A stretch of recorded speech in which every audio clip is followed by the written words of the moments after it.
شاہد خان افریدی کا world cup میں 2 seniors better کے ساتھ جانے کا مشورہ دے دیا۔ پاکستان کو مڈل آرڈر کے لیے افتخار احمد اور سلمان علی آغا کو اسکواڈ کا حصہ بنانا چاہیے۔ میرے ہاتھ میں ہوتا تو عماد وسیم کو بھی ورلڈ کپ اسکواڈ میں شامل کرتا۔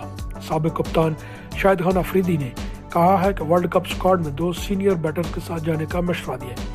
نجی ٹی وی چینل پر دیے گئے انٹرویو میں سابق چیف سلیکٹر اور کپتان شاہد افریدی نے کہا ہے کہ حارث سہیل انجری کے باعث نیوزی لینڈ کے خلاف سیریز سے باہر ہوگی، جبکہ ایشیا کپ کو کوئی مستقبل دکھائی نہیں دے رہا۔ پاکستان کو ورلڈ کپ میں مڈل آرڈر کے لیے افتخار احمد اور سلمان علی آغا کو اسکواڈ کا حصہ بنانا چاہیے۔ انہوں نے مزید کہا کہ افتخار احمد نے T20 ورلڈ کپ میں ذمہ دارانہ اننگز کھیلی ہیں، اس کے علاوہ وہ بالنگ بھی کروانے کے اہل ہیں۔ گرین شرٹس کو سلمان علی آغا پر بھی بھروسہ کرنا چاہیے تاکہ انہیں اضافی بالر بھی مل سکے۔ شاہد افریدی نے کہا کہ اگر میرے ہاتھ میں ہوتا تو شاندار کارکردگی کا مظاہرہ کرنے پر عماد وسیم کو بھی ورلڈ کپ اسکواڈ میں شامل کرتا۔